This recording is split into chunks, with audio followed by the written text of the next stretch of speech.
Nero, o poder e a loucura.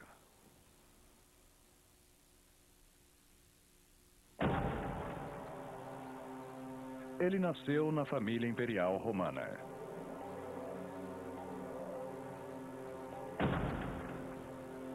Um jovem promissor que herdou um grande e próspero império.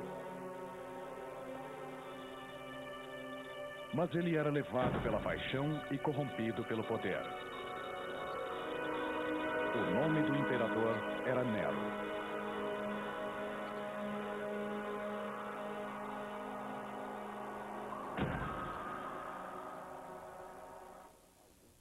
Deixe que me mate, deixe que me lidere. Agripina.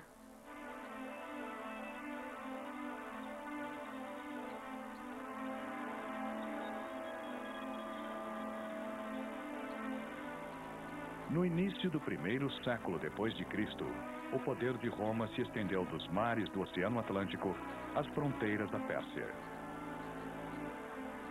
Os romanos não sofreram uma guerra civil por quase 70 anos. Desde o reinado do primeiro imperador, Augusto, aceitaram o sistema de poder hereditário como preço pela paz e estabilidade. O império prosperou. A dinastia imperial estava no seu coração, o que o tornava vulnerável às intrigas e rivalidades. Foi nesta família, em 37 depois de Cristo, que nasceu Lucius Domitius Aenobarbus, o futuro imperador Nero.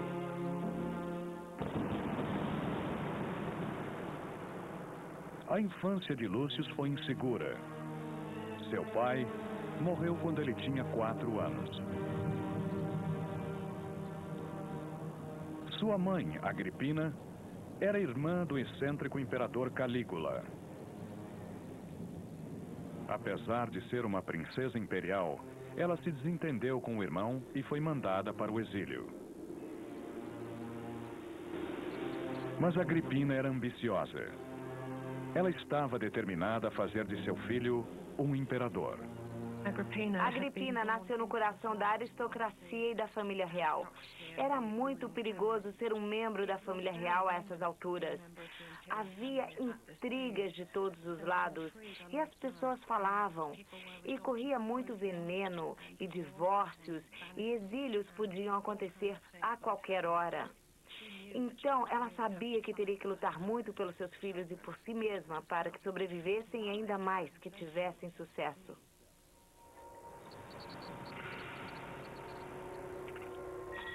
A arrogância e a crueldade de Calígula fizeram com que a aristocracia romana se voltasse contra ele. Muitos diziam que ele era louco. Ele indicou seu próprio cavalo para o cargo de cônsul. Depois de apenas 4 anos no poder, ele foi o primeiro imperador a ser assassinado.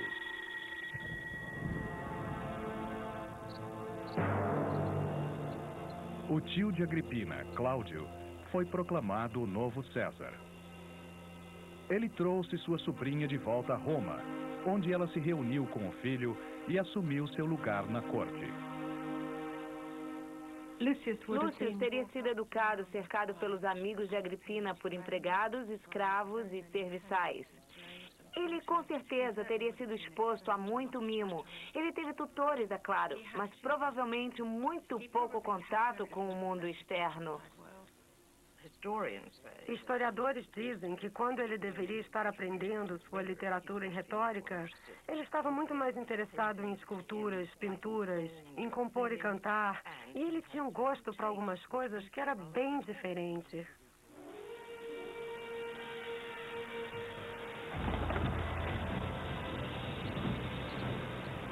Quando Lúcius tinha 11 anos, o palácio imperial era mais uma vez abalado com um escândalo.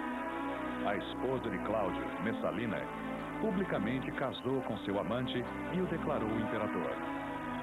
Cláudio destruiu seus planos e ordenou que sua esposa cometesse suicídio.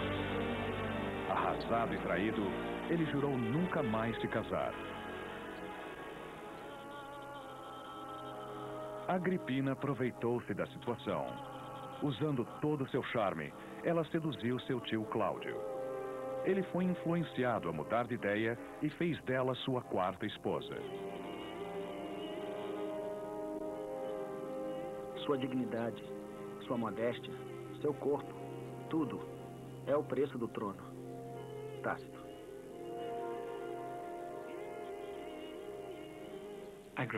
Agripina é membro de uma terrível dinastia, onde as manobras para sobreviver, mesmo dentro da família, são terríveis. No momento que Agripina se casa com Cláudio, ela cria a possibilidade de ver seu filho Lúcio Aenobarbus como filho de Cláudio e futuro imperador. E é precisamente o que ela faz. Ela sabia exatamente o que queria. Cláudio tinha 2 filhos. Um menino, Britânicos, cujo nome foi dado em homenagem à sua conquista da Bretanha, e uma menina, Otávia. Agripina imediatamente tramou para que a mão de Otávia, então com 9 anos, fosse prometida a seu filho Lúcius, estreitando os laços familiares. Mais tarde, ela convenceu Cláudio a adotar Lúcius e deu-lhe o nome de Nero Cláudio César. Aos 13 anos, Nero fez seu primeiro discurso no Senado. Um discurso escrito pelo seu tutor Sêneca, o homem mais culto de Roma. Sêneca é uma das figuras mais importantes da literatura romana e ele tinha a delicada tarefa de educar um possível futuro príncipe. Ele realmente tentou educá-lo com ideias sobre filosofia, sobre clemência e sobre regras simples. Mesmo tendo sido adotado por Cláudio, Nero não foi nomeado seu herdeiro. À medida que Britânicos crescia, Agripina começou a temer que Cláudio deixasse de lado seu próprio filho para a sucessão. Durante um banquete em 12 de outubro de 54 d.C., Cláudio sofreu um colapso e entrou em coma. Mais tarde, naquela mesma noite, ele morreu. Os rumores eram de que Agripina teria envenenado seu marido, o imperador. Agripina se encontrou com uma mulher famosa por entender de veneno chamada Locusta. E com sua ajuda, preparou um veneno de efeito certeiro e colocou num cogumelo. Cássio. O que foi muito suspeito foi o tempo em que tudo aconteceu. Britânicos ainda era muito novo, mas se eles esperassem mais, Britânicos atingiria a maioridade. E eles tinham que agir enquanto Nero estava com a idade mínima para ser um imperador. Ao meio-dia do dia seguinte, Nero apareceu do lado de fora do palácio acompanhado de sua mãe. O príncipe de 16 anos era o novo imperador de Roma.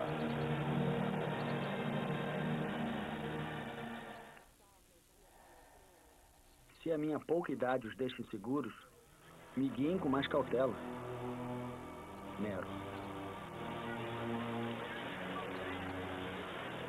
Nero discursou no Senado.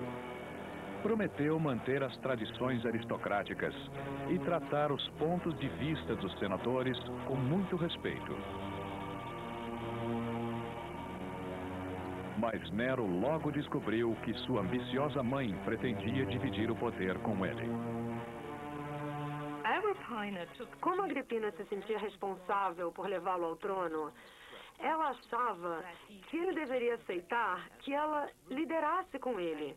E as primeiras moedas do reinado mostram 2 cabeças se olhando, dando a impressão de igualdade. Eu acho que Nero não aceitou isso, e seus conselheiros também não. E foi uma guerra de poder desde o começo. Para se proteger da influência da mãe, o jovem imperador se cercou de conselheiros confiáveis. Burros e Sêneca, seu tutor. O filósofo Sêneca estava em uma posição de grande influência. Seu pequeno estudante agora reinava no mundo civilizado. Sêneca encorajou Nero a acreditar em clemência, justiça e na pureza do ser humano.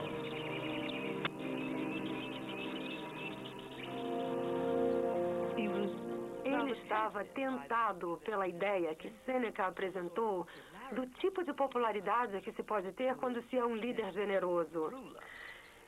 E ele gostou da ideia de ter clemência e de ser justo em relação a críticas e outras coisas.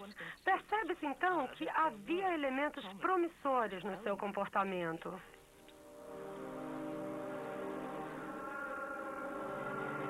Com experientes conselheiros orientando Nero, Roma e o Império viveram um período de força, uma administração eficiente e estabilidade econômica. Há uma estrutura institucional, há a coleta de impostos, soldados e oficiais administrativos responsáveis, um sistema de governo que funciona muito bem, se não houver crises externas. Nós temos informações horríveis a respeito de Nero, mas até onde sabemos, quando ele era jovem, ele era inteligente, talentoso e não há motivo para acharmos que ele sempre foi do jeito que ele se tornou mais tarde. As províncias romanas eram estáveis e lucrativas. Sêneca encorajou Nero a ir mais adiante, incentivando-o a mandar exploradores para o norte e para o sul.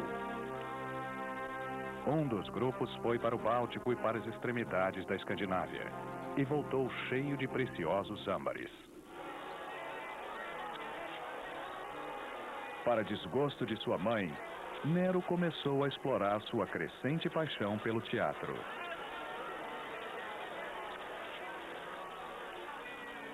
Em privacidade, ele se encontrava com atores, músicos e dançarinos. Não tardou até que começasse a praticar as artes.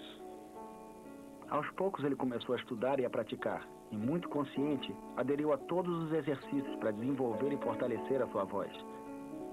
Ele deitava de costas, pressionando metais pesados contra o peito, fazia lavagens intestinais para perder peso e se recusava a comer maçãs ou qualquer outra comida considerada prejudicial às cordas vocais. Suetônio. A vida teatral não era apropriada para a aristocracia, principalmente para o imperador. Cansado das críticas de Agripina, Nero usou seus conselheiros para mantê-la afastada.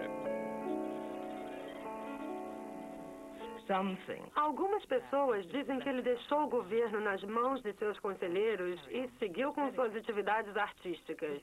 Os melhores historiadores acham que não era tão simples assim. Eles acham que ele seguia os conselhos e que aceitava instruções, porque seus conselheiros, Sêneca e Burrus, o protegiam de sua mãe. Então, ele estava sempre preparado para ouvi-los. Eu acho que essa é a verdade. Eu acho que foi isso que aconteceu. Ele queria ter experiências completas, ele queria ser um grande artista, por exemplo. E eu acho que logo depois ele percebeu que ele podia fazer o que quisesse, que ele não precisava seguir conselhos, que ele podia simplesmente seguir seus instintos, e foi exatamente isso que ele fez.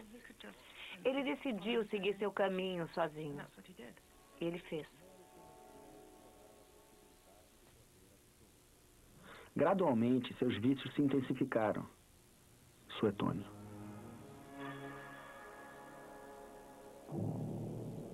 Cercado de atenção e luxo, Nero se interessava cada vez menos pelo governo do Império.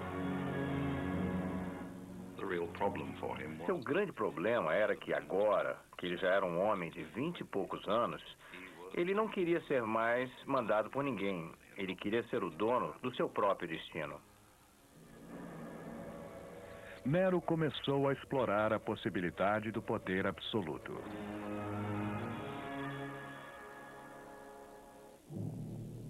No começo, Nero era comparativamente moderado em sua conduta em relação à bebida e seus amores. Mas mais tarde, como ninguém o reprovava, ele achou que seu comportamento não era tão mau assim. E foi mais adiante. Cássio.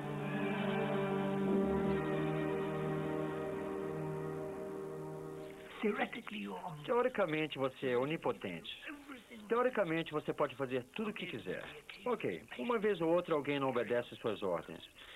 Mas me parece óbvio que, a partir de um ponto, você pense: por que eu preciso me comportar? Eu sou o dono do mundo. Se eu quero uma mulher, ela é minha. Se eu quero um garoto, ele é meu. Se eu quero escravos, se eu quero riqueza, se eu quero abusar do meu poder, quem é que vai me fazer parar? E Nero experimentou os limites do poder autocrata.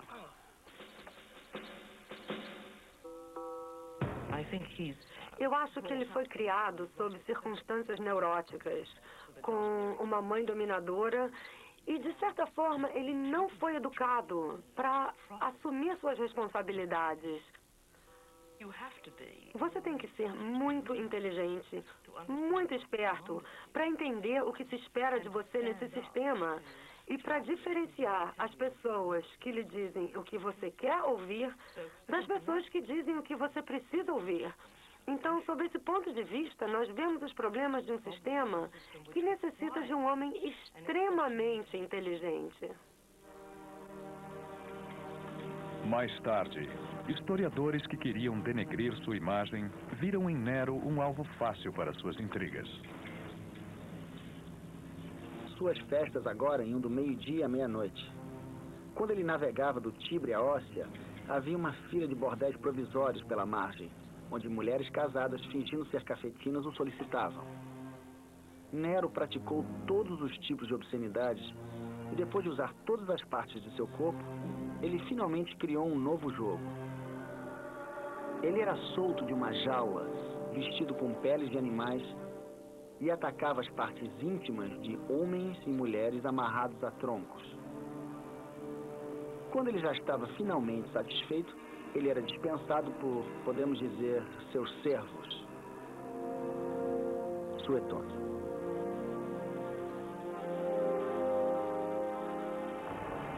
Dizia-se que Nero, disfarçado, atacava as ruas de Roma à noite com seus amigos. As acusações contra ele se tornaram cada vez mais sérias. Assim que a noite caía, ele vestia uma capa, uma peruca, e ia fazer a ronda nas tavernas, ou andar pelas ruas procurando confusão. E nem sempre confusões inocentes, pois uma de suas diversões era atacar homens que estavam a caminho de casa, esfaqueá-los se eles resistissem e jogar seus corpos no esgoto. Suetônio. Você vê essa imagem de Nero andando por aí e atacando pessoas desnecessariamente pelas ruas. E é interessante ouvir de outras fontes que isso se tornou quase que um esporte na época. Um programa que os jovens adoravam fazer à noite. Eles achavam divertido. Eu acho que o poder absoluto corrompeu Nero, assim como fez com Calígula. É quase certo de ter um efeito desses em qualquer um. Mas para as pessoas que começam muito cedo, é muito difícil para eles entenderem os limites a que você tem que se impor. Sabendo que não podia mais controlar seu filho, Agripina resolveu se aproximar de seu enteado, Britânicos. Nero se sentiu ameaçado. Sua reação foi rápida e brutal. Num jantar no palácio, Britânicos teve súbitas convulsões e morreu. Nero, imperturbável, disse que seu irmão teve um ataque epilético. Enquanto os convidados jantavam, o corpo de Britânicos era cremado.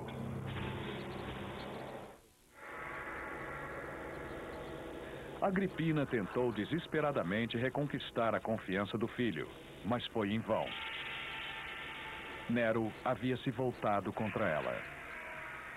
Nero não aguentava mais ter Agripina controlando tudo que ele fazia ou dizia. Ele se recusou a morar com ela, expulsou-a do palácio depois de fazer de tudo para perturbá-la, mandando pessoas incomodá-la com insultos e comentários de mau gosto. No final, as ameaças e o comportamento violento dela fizeram com que ele decidisse que ela deveria morrer. Suetônio.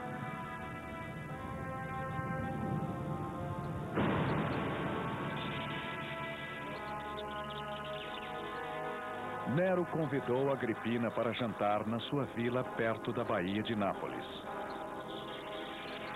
Naquela noite, ele lhe deu um presente, um barco para a viagem de volta. Mas o barco havia sido construído para afundar e afogá-la. O plano falhou. Nero ficou horrorizado ao saber que ela conseguiu nadar e se salvar. Toda a sutileza acabou. Nero ordenou oficiais navais à vila para assassiná-la. Os assassinos cercaram sua cama. Primeiro, o capitão bateu na sua cabeça com um cacetete. E quando o tenente estava tirando sua espada para terminar o serviço, ela gritou: "Aqui! Aqui!" apontando para o seu ventre. Ataque após ataque, ela morreu. Tácito.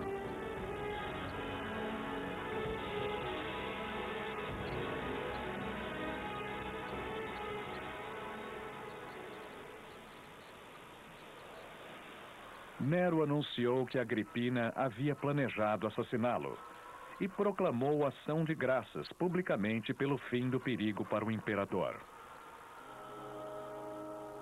Os primeiros sinais de tirania chegavam a Roma.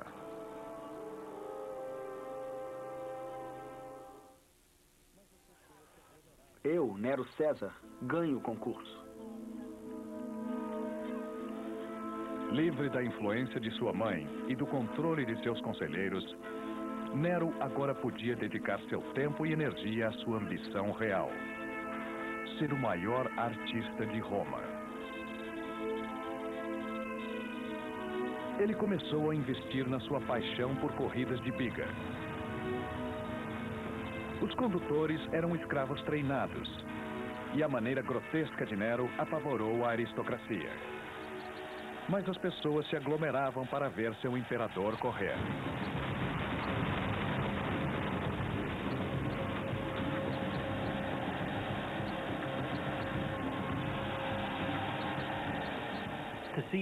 Ver o imperador já é bastante interessante. Vê-lo sair do camarote imperial e dar um show, isso já é diferente. Era muito divertido e acho que a multidão deve ter delirado. Ele precisa dos aplausos, é como um vício. Se você mata seu irmão, sua mãe e por aí em diante, você vai ter que trabalhar duro para ser aplaudido.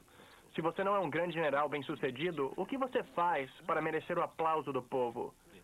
Aí você tem que criar, jogar e fazer malabarismos para compensar.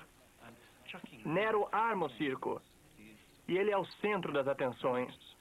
Ele realmente sabia o que estava fazendo.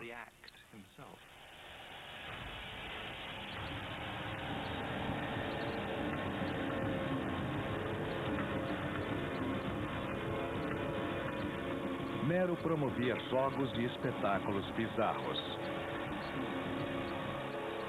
Caçadas de animais selvagens. Corridas de camelos. Shows de elefantes. E batalhas navais nas arenas alagadas divertiam as multidões.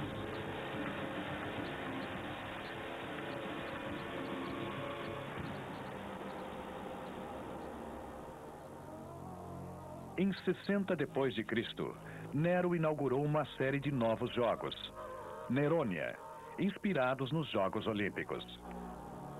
Os participantes competiam em ginástica, corridas de biga, poesia, música, oratória e atletismo. Os jogos não serviam só para aumentar sua popularidade. Nero sentia-se o patrono da cultura e das artes. Eu acho que ele viu no governo a oportunidade de fazer o que queria, que era mudar o gosto das pessoas. Fazer com que elas vissem que atividades artísticas também poderiam ser respeitadas e que valiam a pena. Então, ele tentou apresentar atletismo grego às classes governantes. Ele tentou fazer com que eles tocassem, estudassem música e coisas assim. Eu acho que ele via isso como parte das funções de um imperador. Em 62 d.C., aos 24 anos, Nero finalmente dispensou seus conselheiros de infância. Burrus morreu, possivelmente envenenado, e Sêneca foi obrigado a se aposentar. Ele passou a fazer pouco caso de bons conselhos, uma vez que seus amigos sempre diziam: você sabe que você é César e que você tem autoridade sobre eles e não eles sobre você. Cássio. Em qualquer sistema imperial, sempre existe um clima de medo. Todo mundo já fez alguma coisa errada ou pode ser acusado de ter feito. Todo mundo pode ser acusado de ter traído o imperador. É um sistema mesquinho, secreto, competitivo, onde o medo é constante. A hipocrisia é constante. A própria palavra cortesia, foi criada para descrever como as pessoas se comportam na corte. Existe sempre uma regra para tudo. Os sentimentos ficam escondidos.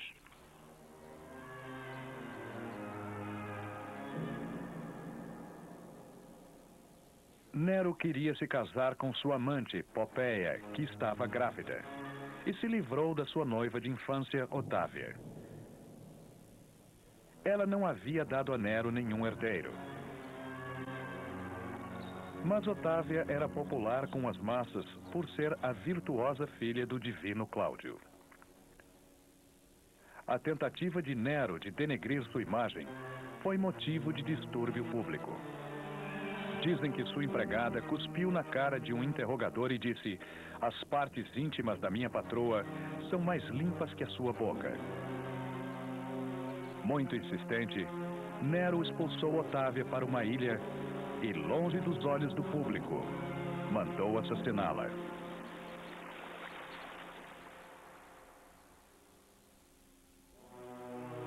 Doze dias depois, Nero se casou com Popéia. Popéia tinha todas as qualidades, menos a bondade. Ela parecia respeitável, mas era uma depravada.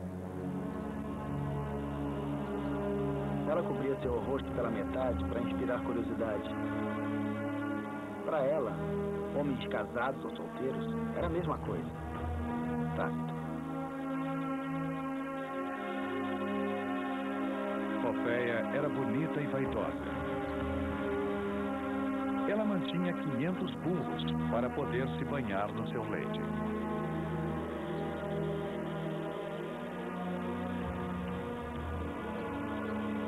Em janeiro de 63 D.C., para a alegria de Nero, ela deu à luz a uma menina, Cláudia. Mas em março, a criança morreu. Sem um herdeiro e temendo seus rivais, Nero resolveu eliminar todos os seus parentes da família imperial. O futuro da dinastia dependeria somente dele.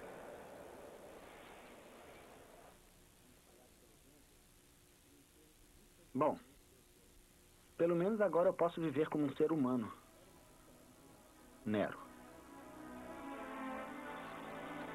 Em 18 de julho de 64 D.C., no 10º ano de seu reinado, Nero estava morando numa vila à beira-mar ao sul de Roma. Lá, ele recebeu a notícia de que a capital estava se incendiando. Agora começara o mais terrível e destrutivo fogo.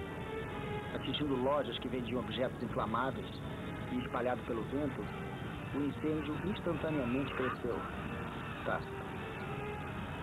Era uma gritaria e uma correria sem fim. Crianças, mulheres, homens, idosos, todos ao mesmo tempo. Não se via ou entendia nada por causa da fumaça e do barulho. Enquanto isso, os que tentavam salvar seus pertences e os que roubavam dos outros se batiam uns nos outros e caíam. Muitos acabaram sufocados. Muitos foram pisoteados. Cássio. Nero correu para Roma para organizar o combate ao fogo e as medidas de socorro. Nero construiu acomodações de emergência para os desabrigados. Trouxeram comida de Hóstia e de cidades vizinhas. Cortaram o preço do milho. Mas todas essas medidas de caráter popular não obtiveram nenhuma gratidão. Tácito. Mais da metade da cidade foi queimada. Mas dentro da destruição, Nero viu uma grande oportunidade. O centro de Roma havia se transformado num palco vazio, onde ele poderia projetar e construir uma nova cidade.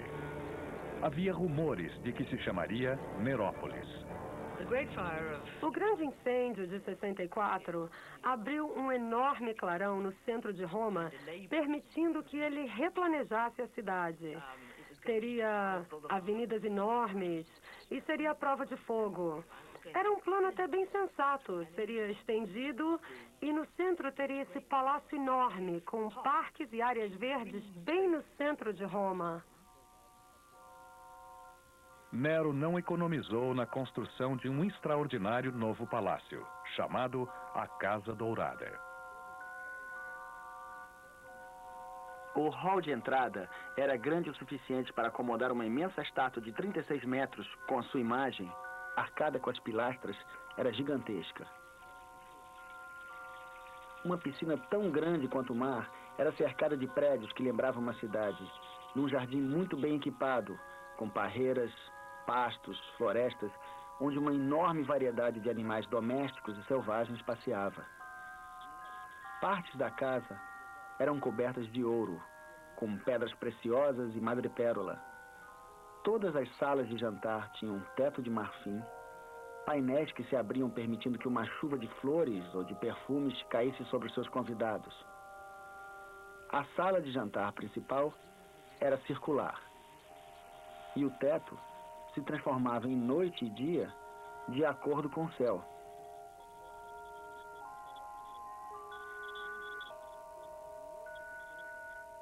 Quando o palácio foi decorado com todo esse luxo, Nero condescendentemente declarou: "Bom, pelo menos agora eu posso começar a viver como um ser humano." Suetônio. A extravagância foi chocante. Corriam rumores de que Nero teria provocado incêndio para criar espaço para seu novo palácio. É claro que o incêndio foi um acidente. Ninguém, por mais louco que seja, bota fogo na sua própria cidade. Mas em relação à sua popularidade, foi um acontecimento extremamente negativo. Nero precisava de alguém para culpar.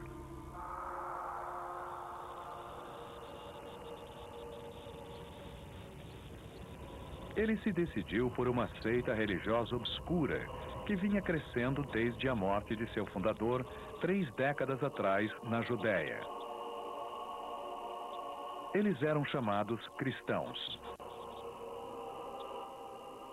Nero os incriminou e os puniu com as mais refinadas crueldades.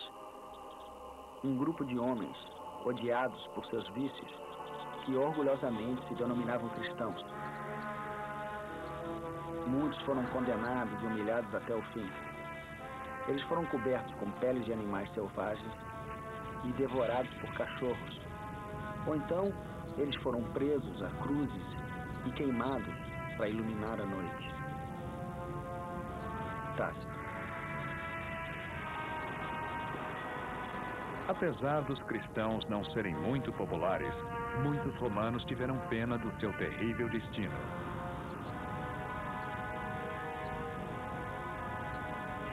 O reinado de uma juventude antes promissora mergulhou em crueldade e caos.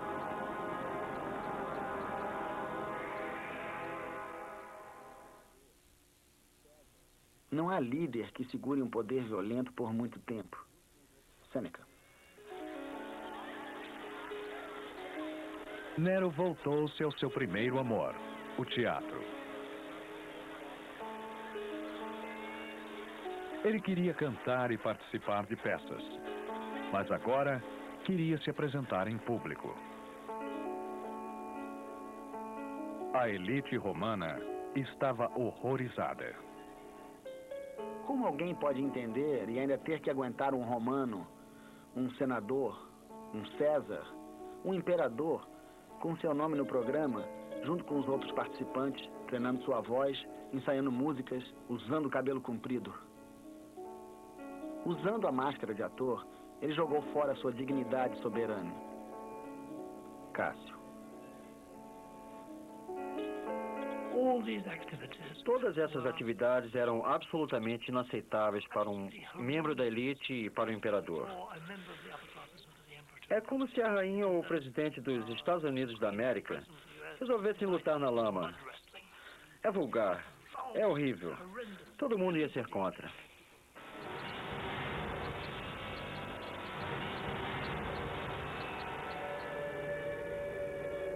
Ninguém podia sair do teatro durante seus recitais, qualquer que fosse o motivo. Nós ouvimos falar de mulheres dando à luz na plateia e de homens tão entediados, ouvindo e aplaudindo, que eles se atiravam dos muros, já que os portões estavam trancados e morriam. Depois, eles eram levados e enterrados, suetônia. Em 65 DC, inimigos de Nero, que não suportavam mais seu comportamento, prepararam-se para agir. Mas o plano foi descoberto.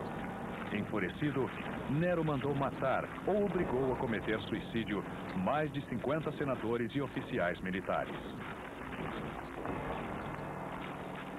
Um oficial perguntou a Nero por que ele abandonou sua jura militar, e a resposta foi: porque eu odeio você.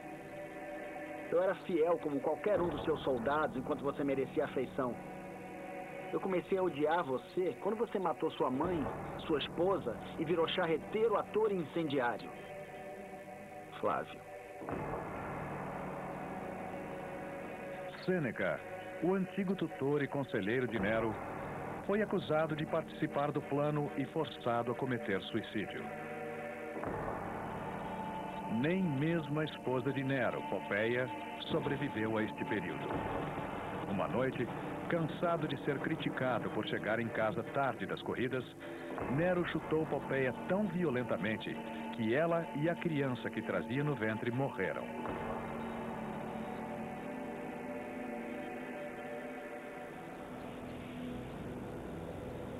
Numa atmosfera de absoluto terror, centenas de aristocratas e membros da corte foram mortos ou exilados. Havia espiões por toda parte, em bordéis, banheiros públicos e mercados. O medo e a suspeita predominavam em Roma.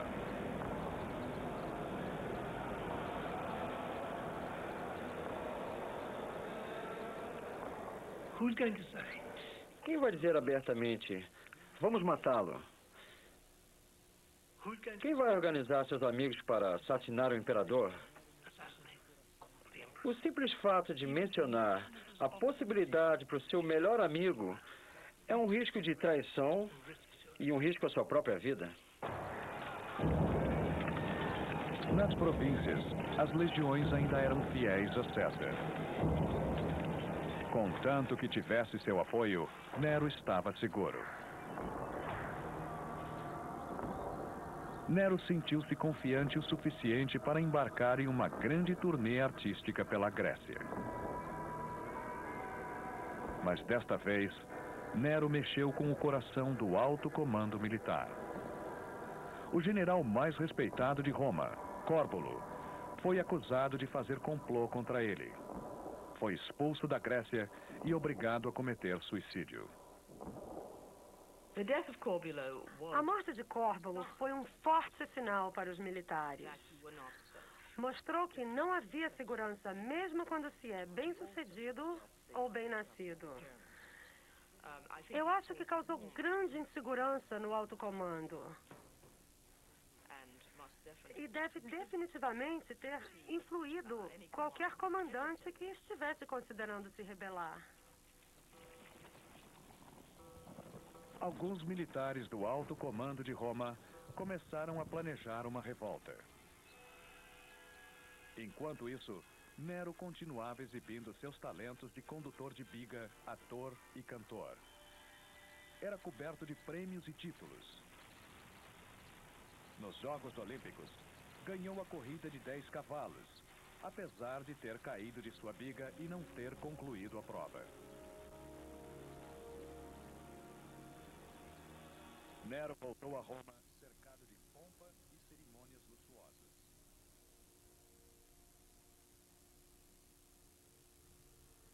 Orgulhoso, ele colocou em exposição suas 1.808 premiações.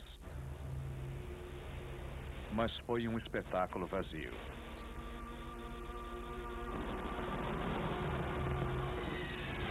Finalmente, a rebelião começou. Primeiro na Gália, depois na Ibéria. Algumas legiões renunciaram Nero e proclamaram Galba o imperador. Nem tudo estava perdido, pois o poderoso exército do Reno continuava fiel. Mas seu César, Nero, entrou em pânico. Eu acho que Nero poderia ter virado a situação. As histórias são de que ele perdeu contato com a realidade. E até certo ponto eu acho que isso é verdade. Mas, de fato, o general na Germânia estava do lado dele. E se ele tivesse tomado uma atitude decisiva, eu acho que as tropas do norte da Itália também o teriam apoiado. Mas ele criou espaço entrando em pânico e permitiu que o comandante colocasse a guarda contra ele. O Senado acompanhou e o exército também. Depois de 14 anos como imperador, Nero fugiu de Roma disfarçado. Em 9 de junho de 68 DC, escondido numa vila dos subúrbios romanos, Nero soube que o Senado o declarara inimigo público. Sem nenhuma esperança, deu ordens para que seu servo o esfaqueasse. Não teve coragem de se matar.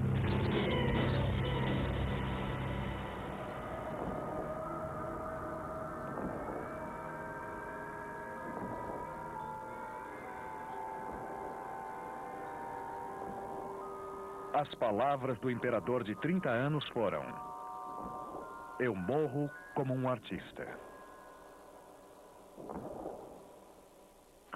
Eu acho extremamente difícil entender o Nero. A gente não conhece o Nero. Existe tanto conflito e tantas opiniões violentas dos escritores contemporâneos que às vezes é difícil acreditar que ele era normal. Eu acho que ele se deixou levar por sua carreira. Ele se via representando um personagem e esse personagem era parte de uma tragédia grega. Ele é um horror em muitos sentidos. Esse indivíduo que chegou ao poder imperial por todos os motivos errados e abusou até não poder mais, ninguém teria nada de bom para falar dele. Mas a verdade é que ele tinha estilo. De verdade. Ele tinha estilo artístico e sua reputação histórica para as futuras gerações, incluindo a de hoje, é a de alguém cheio de vida, que tinha o que dizer. E nesse sentido, eu acho Nero perversamente atraente e, ao mesmo tempo, incrivelmente abominável. Ele era muito jovem, muito inexperiente, não muito inteligente e sem nenhuma autodisciplina. E era um sistema muito difícil de liderar, mesmo para um homem inteligente e experiente. E no final foi um grande desastre. Não existem maravilhosas peças artísticas que compensem a morte de tanta gente.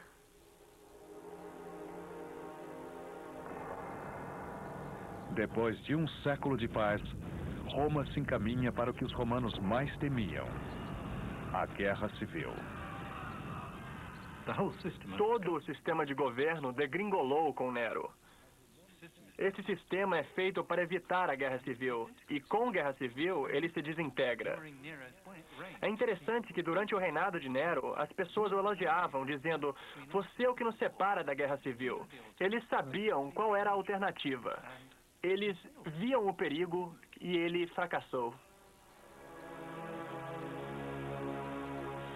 Nero foi o último descendente de César e Augusto.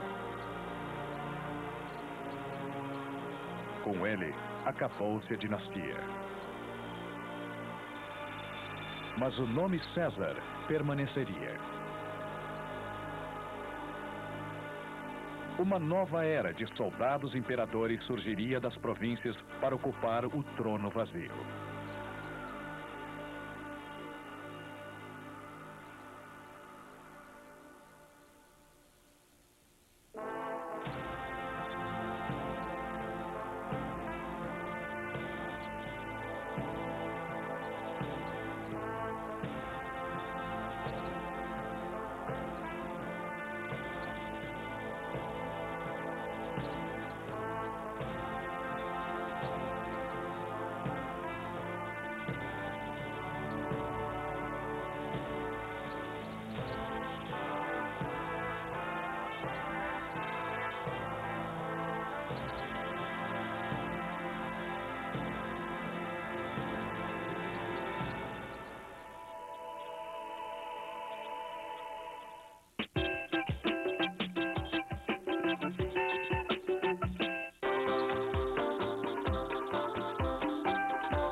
Júlio César, imperador de Roma.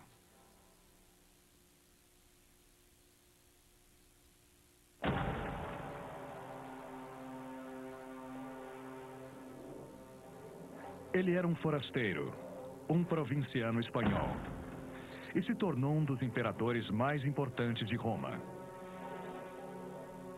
Em 3 séculos, o Império Romano conquistou terras na Europa, África do Norte e o Oriente Médio. E todos eram comandados por um só homem. Mas o imperador Adriano tomou uma decisão que mudaria esse império e a própria história.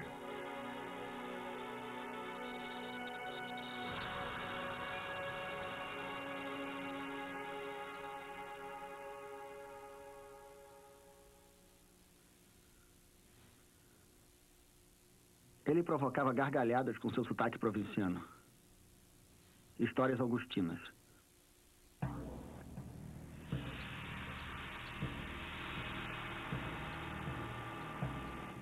No primeiro século, o mundo romano contornava o Mediterrâneo e ia do Oceano Atlântico ao Mar Negro. Dentro de suas fronteiras, havia mais de 4.000 cidades, fazendo com que a civilização romana estivesse por toda parte do império.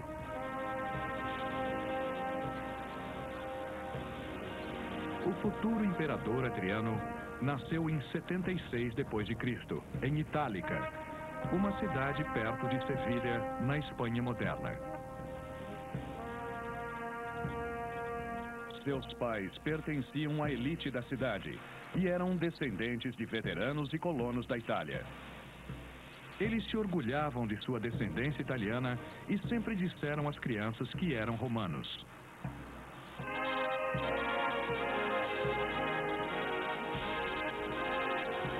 Quando Adriano tinha 9 anos, seu pai morreu. A responsabilidade de criá-lo foi dada a seu primo Trajano, um oficial do exército muito importante, prestes a receber seu próprio comando. Quando Trajano recebeu ordens para viajar para a capital imperial, o jovem Adriano foi com ele. Roma no primeiro século era muito impressionante. Os prédios eram magníficos, tinham uma enorme história e tradição. E visto da província, devia ser muito emocionante. Roma era a melhor cidade do mundo ocidental. E foi lá que Adriano foi educado. Ele aprendeu sobre os grandes homens do passado de Roma. Homens como o ditador republicano Júlio César. E os imperadores seguintes que adotaram seu nome. Adriano foi educado em Roma por 5 anos. Eu acho que foi daí que veio seu amor à arte e literatura. E ele via todos os outros provincianos que iam para Roma, a capital do mundo. Mas depois de 5 anos, ele retorna à Itálica e resolve investir em seus outros interesses, como caçar e outros esportes. Então, é uma mistura da alta cultura de um mundo metropolitano com o treinamento militar duro de um mundo provinciano. Aos 18 anos, Adriano retornou a Roma para iniciar uma carreira na administração imperial. Ele era alto e elegante. O cabelo era encaracolado, ele tinha uma grande barba que escondia as imperfeições do rosto. Histórias augustinas.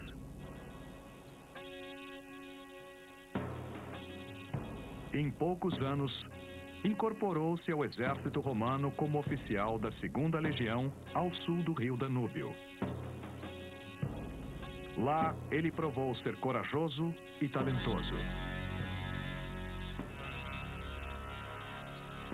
Adriano foi promovido e o mandaram lutar com a 5ª Legião nas instáveis províncias dos Balcãs. Em setembro de 96 d.C., um mensageiro chegou ao campo legionário para avisar que o imperador Dominício fora assassinado.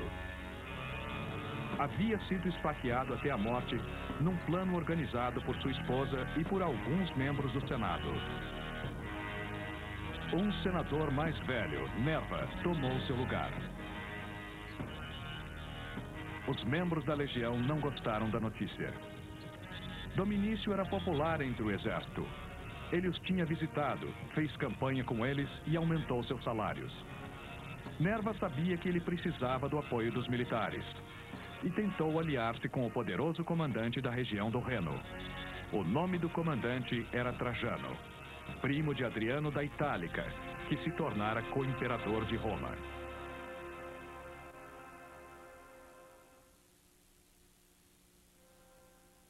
Trajano o tratava como se fosse seu próprio filho. Histórias augustinas. Depois de 2 anos, Nerva morreu. E o hispânico Trajano assumiu o império.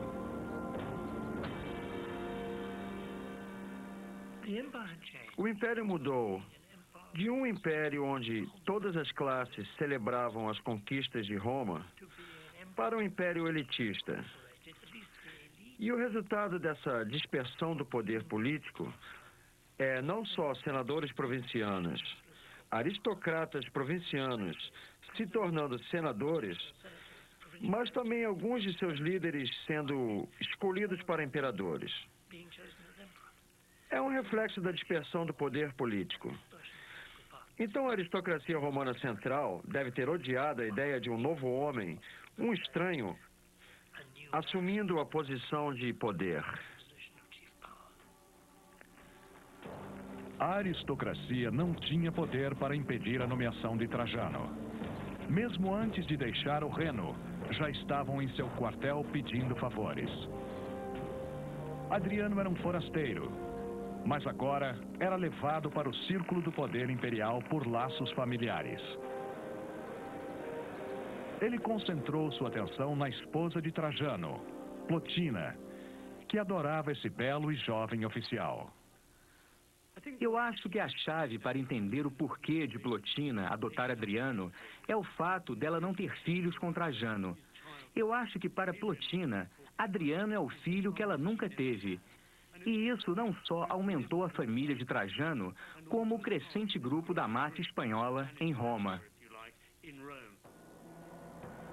Em pouco tempo, Plotina fez planos para que Adriano, aos 24 anos, se casasse com uma de suas jovens parentes, Sabina.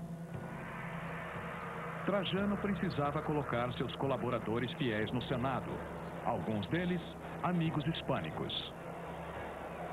O Senado nomeava os comandantes e administradores de Roma. Adriano, apesar de muito jovem, acabou se tornando um senador.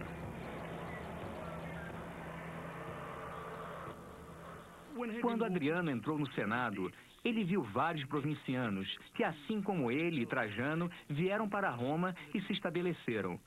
Mas o que ele viu também foi parte da antiga aristocracia romana, que com o fluxo desses provincianos eram incisivos em serem ainda mais romanos do que seus antecessores.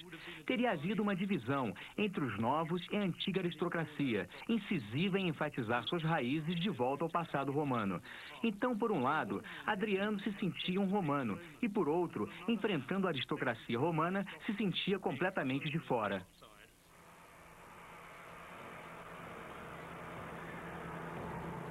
Ele leu um discurso do imperador no Senado e provocou gargalhadas com seu sotaque provinciano. Adriano imediatamente começou a estudar latim até que atingisse a perfeição. Histórias Augustinas.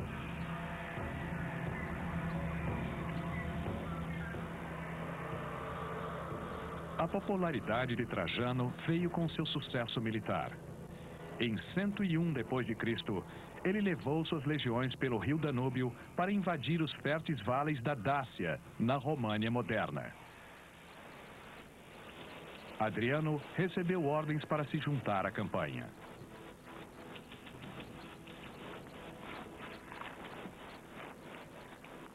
A campanha da Dácia foi muito importante e acho que deu a Adriano uma sensação de mais contato e proximidade com o exército, coisa que ele manteve quando se tornou imperador. Em suas viagens pelo Império, ele se sentia muito ligado ao exército e eu acho que isso começou com a campanha da Dácia. As guerras da Dácia, em termos militares, consagraram Adriano. Na Segunda Guerra da Dácia, ele lidera a primeira legião Minerva à batalha. Isso impressionou Trajano imensamente e consagrou Adriano como um dos melhores generais do Império Romano.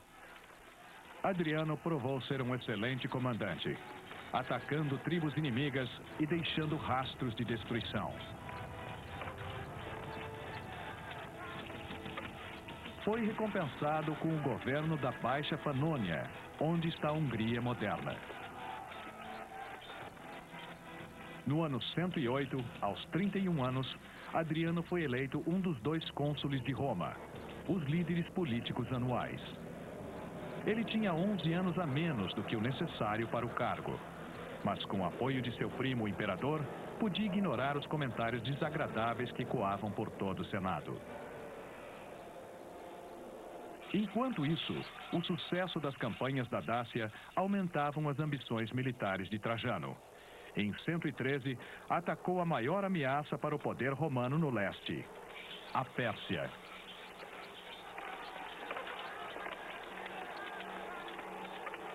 Com um grande exército, Trajano triunfou mais uma vez, conquistando vários territórios. Pela primeira vez, os soldados romanos banharam-se no Golfo Pérsico. Adriano, mais uma vez, compartilhava deste sucesso. A ele foi dado o governo de todo o Império do Leste, com base própria de poder na cidade de Antioquia.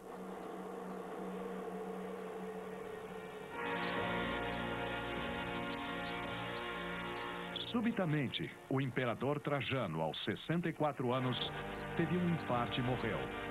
Não tinha filhos e não havia nomeado nenhum sucessor. Em 9 de agosto de 117, uma declaração foi lida pela esposa de Trajano, Plotina, apoiada por uma outra pessoa da Itálica, Atianos, chefe da segurança pessoal do imperador. Juntos, anunciaram que Trajano, pouco antes de morrer, tinha oficialmente adotado Adriano. Mas a declaração não foi suficiente para fazer dele imperador. ele se voltou para suas legiões pedindo apoio. Antes que qualquer rival pudesse disputar o posto, as legiões do leste declararam Adriano, aos 41 anos, César e imperador.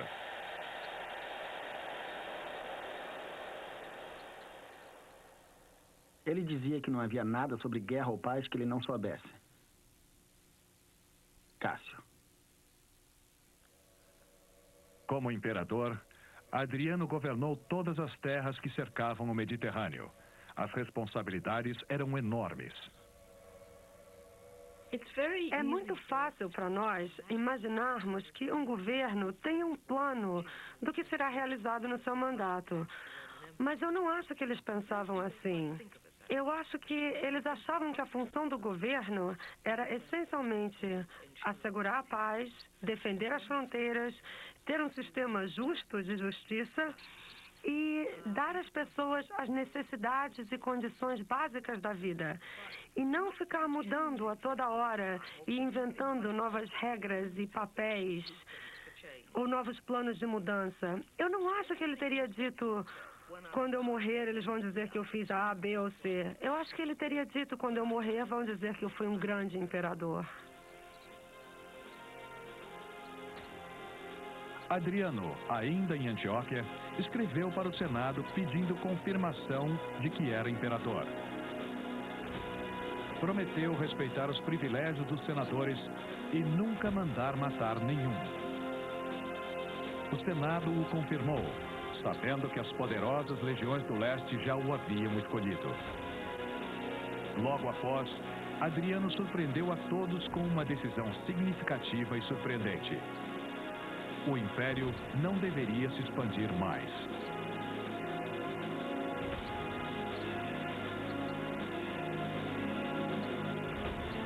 Os anos de luta na Dácia e na Pártia o convenceram da superioridade de Roma em relação a seus vizinhos. Mas o preço da conquista era muito alto. A política de supressão de Adriano e de proteger as fronteiras externas, algumas com fortes, parece não fazer sentido. Não tinha vantagem nenhuma para o Império Romano ocupar áreas desurbanizadas e de baixo nível populacional na periferia do Império. Nenhum lucro e um risco muito grande. No leste, ele levou as legiões romanas ao lado oeste do rio Eufrates. Ele recentemente havia conquistado províncias no leste que foram deixadas nas mãos dos reis locais e que atuariam como zona de segurança com as fronteiras instáveis. Acima do Danúbio, a Dácia continuaria fazendo parte do território romano, enquanto milhares de colonos se mudavam para as férteis terras. Mas por questão de segurança, a única ponte que havia sobre o rio foi queimada. Os senadores achavam que a conquista era o caminho para a riqueza e a glória. Muitos acreditavam que tinham mais direito ao trono do que o hispânico que havia sido eleito por soldados a quilômetros de Roma. Foi planejado um golpe para destroná-lo. Atianos, o chefe da guarda petrônica, descobriu o golpe e agiu. Mandou prender 4 senadores e os mandou matar rapidamente. Não há dúvidas de que Adriano sabia o plano para assassinar os 4 senadores. É cruel, mas é uma boa política. O que um bom imperador tem que fazer no início do seu reinado é eliminar a oposição. E Adriano o fez com habilidade. Não é escrupuloso, mas assegura o seu poder. O Senado estava dominado. Adriano então voltou a Roma com sua esposa e mudou-se para o vasto palácio imperial com vista para os círculos máximos. Centenas de serventes, escravos e oficiais estavam à sua disposição. Foi então que ele considerou sua próxima jogada. Adriano era o 14º imperador e se esperava que com as eleições houvessem medidas populares extravagantes. Adriano resolveu ganhar apoio popular com um gesto espetacular. No fórum, fez uma enorme fogueira onde queimou todos os impostos não pagos e dívidas ao tesouro. As celebrações públicas continuaram com generosos jogos e presentes.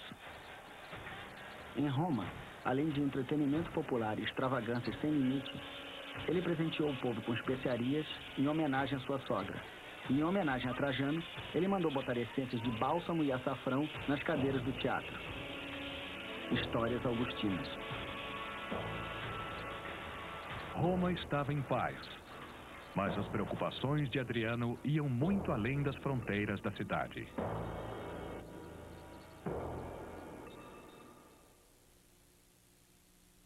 Está muito próximo da verdade chamar seu treinamento de batalhas sem sangue. Suas batalhas, um treinamento sanguinário. Joséfos. Adriano sabia bem onde estava a chave do seu poder. As legiões. Elas o elegeram. Podiam derrotá-lo. Comparada com as legiões do campo, a opinião dos senadores não tinha a menor importância. Mas Adriano estava vulnerável. Ele temia que sua decisão de acabar com as conquistas militares, com suas oportunidades de glória, promoções e prêmios, fizesse com que o exército se voltasse contra ele. Ele estava confiante em relação ao apoio das legiões do leste e, ao final do ano 120, partiu numa missão vital para conquistar as legiões do oeste.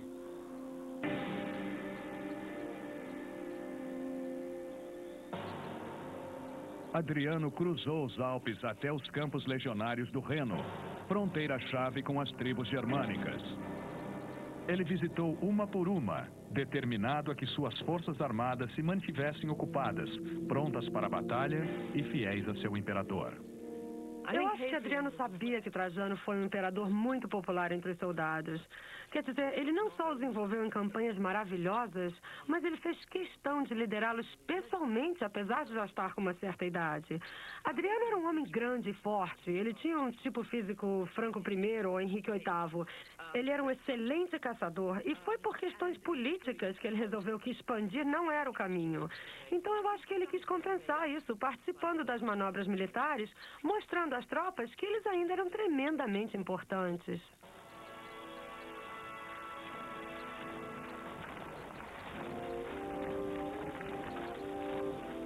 Ele treinava seus soldados como se a guerra estivesse prestes a estourar.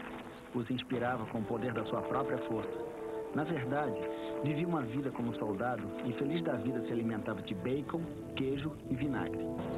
E para que as tropas se prontificassem a obedecer suas duras ordens, ele presenteava alguns e honrava outros. Ele se vestia com roupas comuns. Não usava ouro no cinto da sua espada ou joias. Visitava soldados doentes, abandonou o luxo, melhorou a qualidade das armas e o equipamento dos soldados e fez questão de ter conhecimento profundo das lojas militares.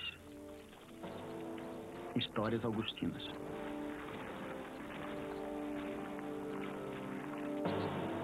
Adriano não hesitava em exercitar uma disciplina cruel. Suas ordens tinham que ser consideradas sagradas. As tropas do oeste foram conquistadas. No ano de 122, Adriano chegou à Bretanha. A Bretanha é a maior ilha que os romanos conhecem. O céu está sempre coberto com nuvens e chuva. Tácito. Júlio César tinha sido o primeiro imperador romano a visitar a ilha 170 anos antes. E o imperador Cláudio começou sua conquista em 43 d.C. As tribos ao norte da Bretanha resistiram ao poder romano. Mas ao invés de tentar conquistá-las, Adriano resolveu isolá-las. Ele decretou que um imenso muro de uns 50 metros de altura fosse construído de costa a costa para marcar a fronteira da civilização romana com o, segundo se alega, selvagem mundo dos bárbaros. Existe um grande abismo na imagem entre os bárbaros e os romanos. Esse abismo já havia sido desenhado pelos gregos, que inventaram o termo bárbaro, que simplesmente significa alguém que não fala grego, que fica bar, uma bobagem. A maneira de vermos a diferença que faziam entre os bárbaros e os romanos é pelas suas representações em esculturas monumentais de como eram os romanos, e como aqueles bárbaros desgrenhados eram e como se comportavam. Eu acho que o muro foi mais uma declaração política do que qualquer outra coisa, para mostrar a quem o visse que tinha sido construído por um império poderoso e por um homem que sabia construir. O Muro de Adriano simboliza muito bem o próprio Adriano, porque demonstra claramente o momento desse mundo civilizado que ele criou. O Grande Muro era guardado por 15.000 auxiliares, que serviam durante 25 anos, e recrutados por todo o Império, hispânicos, gauleses, germânicos, até sírios e dacianos. Adriano se beneficiou dos serviços de provincianos e soldados, e os recompensou com o mais valioso prêmio, a cidadania.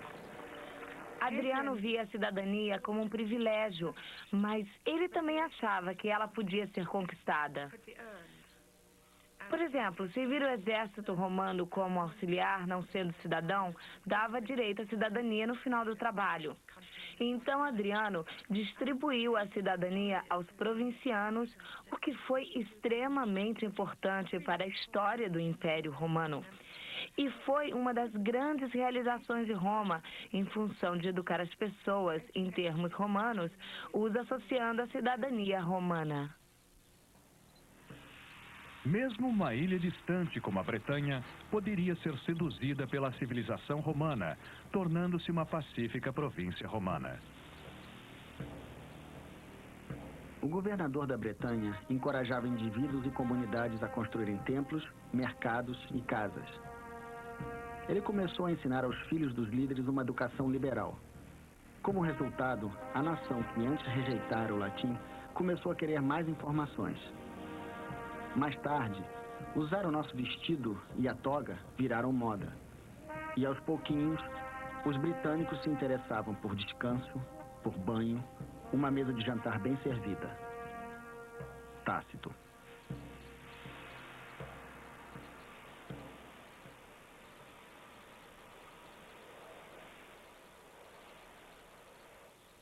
Com suas fronteiras fortemente protegidas, Adriano esperava que os benefícios da civilização romana trouxessem uma ordem duradoura ao império.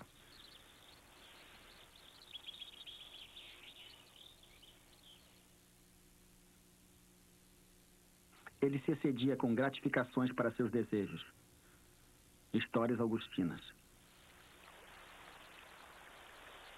Em 124 d.C., as viagens de Adriano o levaram por todo o império, da costa atlântica até o Mar Negro, e de volta à terra que mais amava, a Grécia.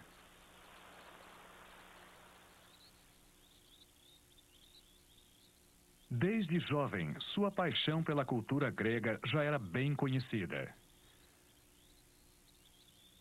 Até sua barba cuidadosamente aparada e seu cabelo encaracolado com pinça eram baseados nos modelos da cultura grega clássica. Essa mudança radical das barbas muito bem feitas do passado ditaram o estilo imperial por décadas.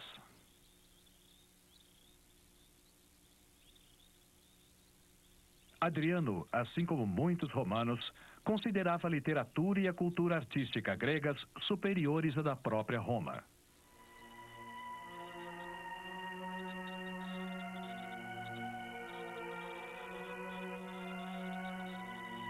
Este amor à Grécia intensificou-se com um caso de amor. Adriano estava apaixonado por um rapaz da região do Mar Negro chamado Antinos.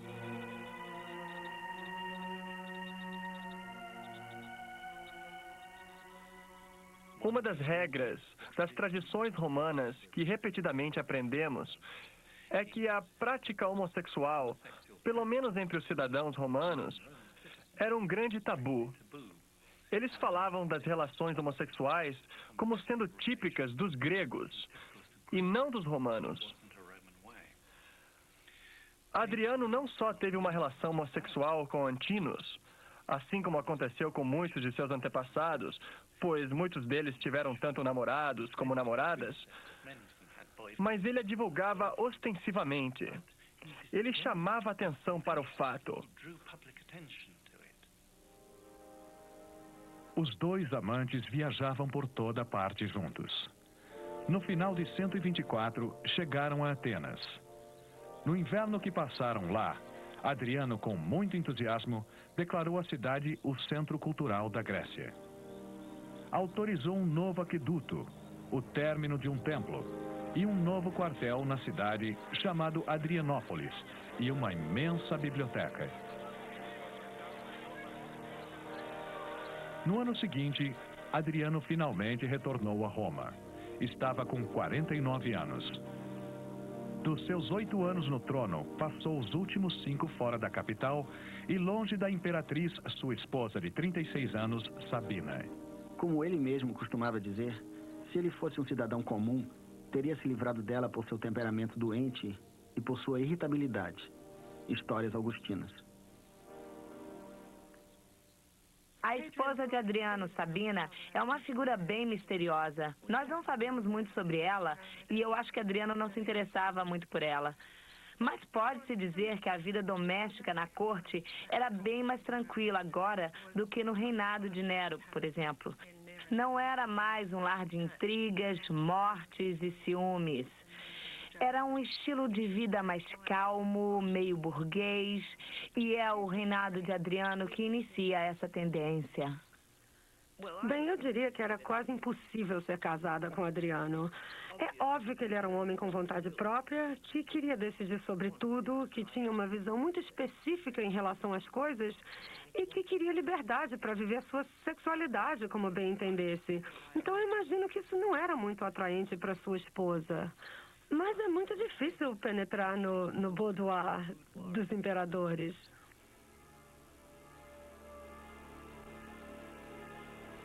Suas responsabilidades de trabalho eram enormes, oficializando cerimônias religiosas, fazendo julgamentos, checando as finanças. Ele até achou tempo para se encarregar de um dos grandes monumentos romanos, o Panteão.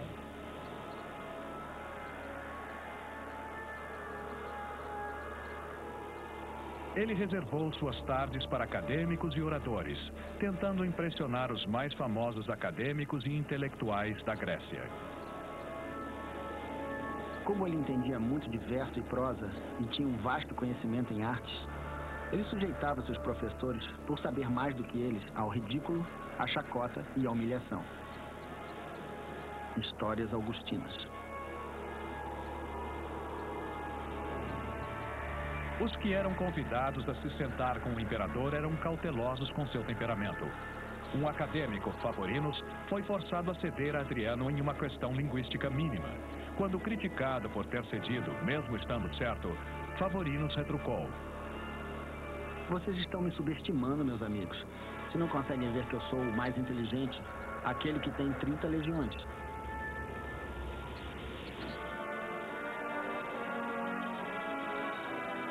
Não custou muito para que a atenção de Adriano se desviasse das questões intelectuais. E ele se preparou mais uma vez para viajar pelo Império e usufruir das glórias de sua Roma em paz.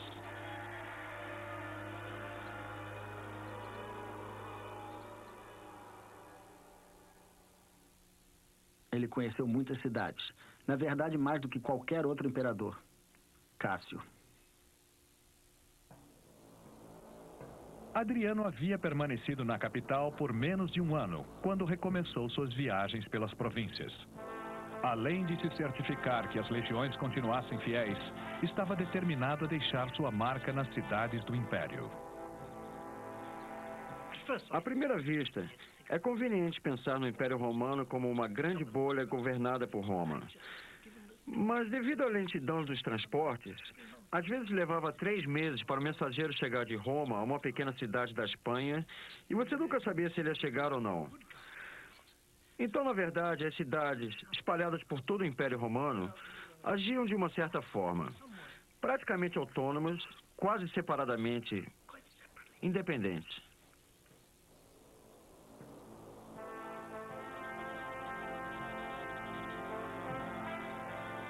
Viajando de cidade em cidade, o imperador e sua comitiva levaram a toda parte do império uma sensação de pertencerem a um mundo comum.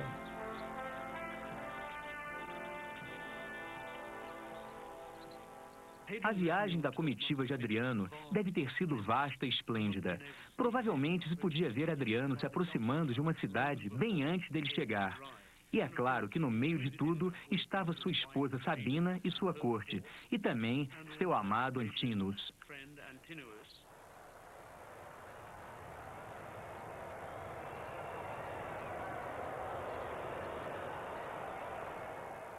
Uma delegação vai encontrá-lo do outro lado da muralha. Vai haver uma grande cerimônia. Vão haver sacrifícios. O sacrifício é sempre um momento de grande euforia, de distribuição de carne. É uma festa para todo mundo e vai haver discursos. E você pode ter certeza que os discursos eram intermináveis. E o melhor orador local faz um discurso honrando a grandeza desse divino imperador. E o imperador responde, provavelmente com alguns privilégios e presentes especiais para a cidade. E então, ele entra na cidade. Eles, sem dúvida, fariam de tudo para animar a cidade. Restaurar alguns prédios e, quase com certeza, dedicar um prédio em sua honra, para homenageá-lo. Novos templos, estátuas e inscrições fizeram de Adriano um restaurador, benfeitor, libertador e redentor do universo, o divino salvador do mundo.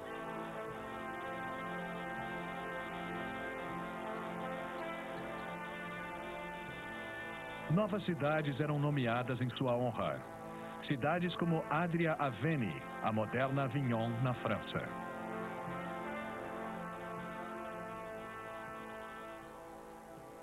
Eu acho que a habilidade de Adriano em suas viagens é a melhor prova do sucesso de sua política de parar com a expansão militar. É um império que agora está em paz, está estável. Um império onde o imperador pode deixar Roma e viajar pelas províncias, não como líder de um grande exército, mas como líder de uma comitiva da corte. E viajar por todo o Mediterrâneo estimulando uma política de integração cultural. As viagens de Adriano são a evidência do sucesso da política de Adriano. No ano de 130 depois de Cristo, depois de viajar pela África do Norte, Itália, Ásia Menor e Oriente Médio, ele chegou ao Egito. Com uma comitiva que incluía Sabina e Antinous, Adriano cruzou o Nilo.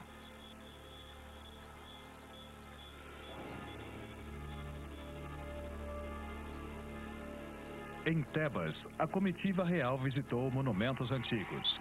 Em alguns, chegaram até a gravar inscrições.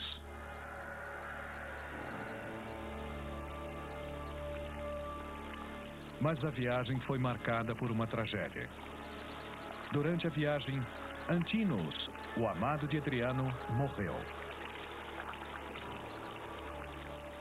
A causa da morte de Antinous foi um acidente de barco. Ele escorregou à beira do Nilo, ficou preso nas plantas e se afogou. Adriano, é claro, ficou arrasado. Para Adriano, Antinous simbolizava toda a beleza da cultura grega. Em sinal de sua profunda tristeza, Adriano declarou Antinous sagrado e inaugurou um novo culto religioso em honra à sua memória.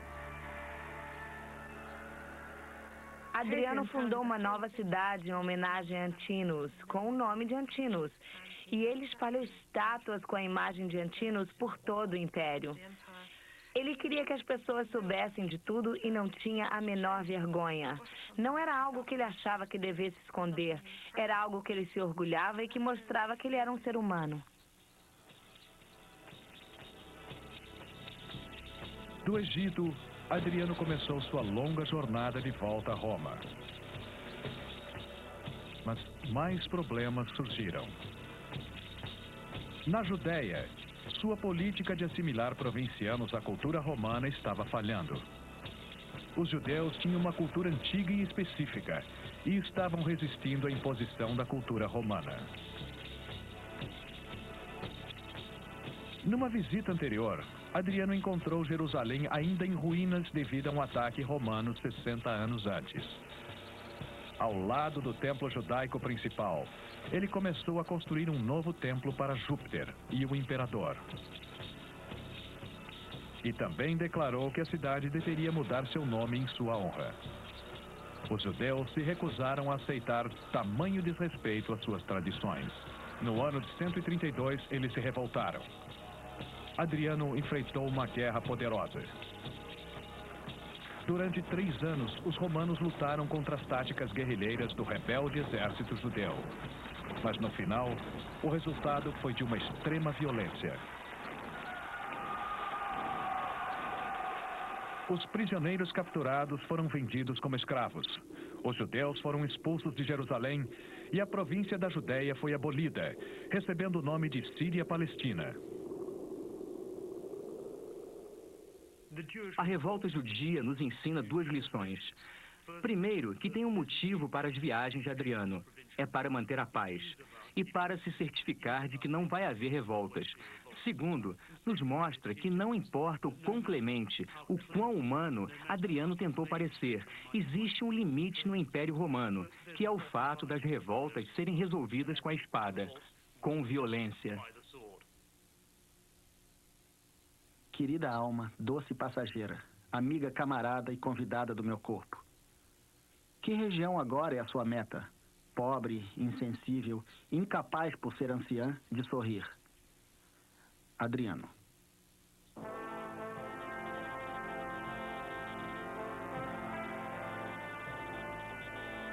Adriano retornou a Roma no começo de 134 d.C. Aos 58 anos, ele tinha viajado milhares de quilômetros. 13 dos 17 anos anteriores, ele passou visitando as províncias. Havia chegado a hora de se instalar na sua vila especialmente construída em Tivoli, a alguns quilômetros de Roma.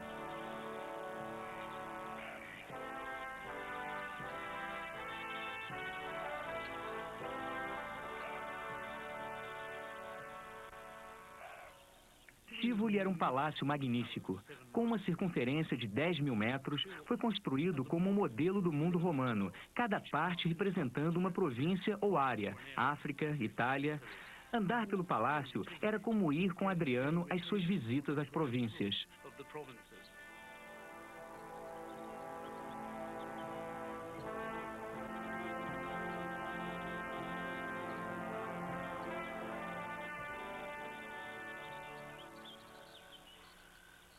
Eu gosto de ver a Vila de Adriano como uma representação da sua personalidade. É com certeza uma expressão da sua paixão pela arquitetura. É extremamente difícil de se entender porque é tão difusa, tão confusa, tão espalhada. Tem tantas coisas desnecessárias. Halls imensos, banheiros, salas de jantar que têm as mesmas funções, que são basicamente áreas para se apreciar. Apreciar o poder de um imperador em construir o belo, quase de tirar a respiração. Em 135 d.C., Sabina morreu, e a saúde de Adriano começou a se deteriorar. Parecia estar com tuberculose.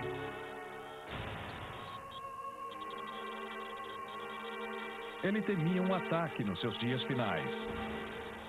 A prisão de alguns senadores suspeitos gerou grande ódio, mas a maioria de seus oponentes permaneceu passiva. Eles sabiam que seu imperador estava morrendo. Ele começou a adoecer. Ele já tivera esse problema antes.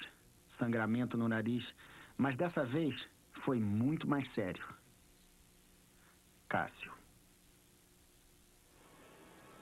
Adriano, que não tinha filhos ou parentes próximos, resolveu que a melhor escolha para seu sucessor seria um senador de 51 anos chamado Antonino. Todos os imperadores se preocupavam com a sucessão. E uma das curiosidades do Império Romano é que poucos deles tinham sucessor, porque eles, na maioria, não tinham filhos, assim como Adriano não tinha. Então, era muito importante para eles assegurarem uma sucessão estável e pacífica. Adriano fez o melhor que pôde. Eu vejo Adriano como símbolo de um novo sistema de governo, onde o poder é passado de uma geração a outra. Não de pai para filho, mas através da escolha da melhor pessoa, de um leque muito maior de candidatos potenciais. Ele marca, podemos dizer, a provincialização do governo romano. Adriano estava enfraquecendo cada vez mais. Em função de sua saúde, viajou para o sul de Nápoles para se banhar em águas sulfúricas.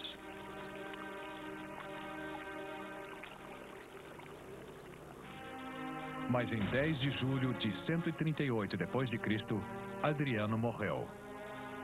Estava com 62 anos.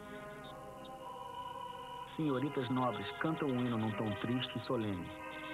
Suas cinzas são colocadas numa estrutura de madeira, tipo uma pirâmide, com incensos, frutas perfumadas, especiarias e muitas ervas. Após a cerimônia, uma tocha é acesa. As chamas começam a devorar o prédio inteiro. Nesse momento, surge uma águia no ar do andar mais alto, que eleva a alma do falecido imperador até o céu. Então, ele recebe a honra dos deuses. Herodes.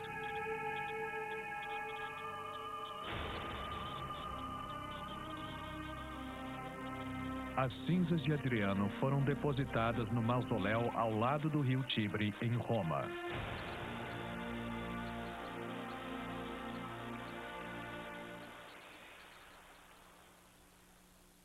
Para mim, Adriano foi muito importante porque ele não tinha os preconceitos de um romano de Roma, por assim dizer. Ele via a vida de uma perspectiva provinciana.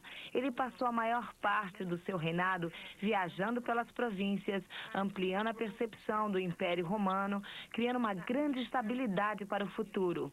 Isso foi muito importante.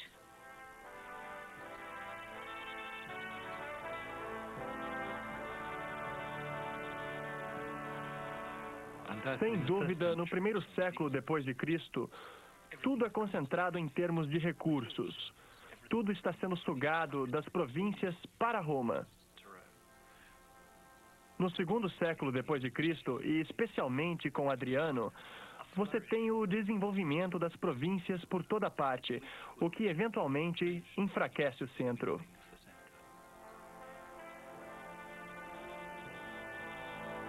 Adriano deu ao Império uma nova estabilidade. Uma estabilidade baseada em fronteiras bem guardadas e um exército bem treinado. Enquanto Roma seguia para seus anos dourados, precisava de imperadores com a habilidade de Adriano. Sem eles, o Império se tornaria um desastre.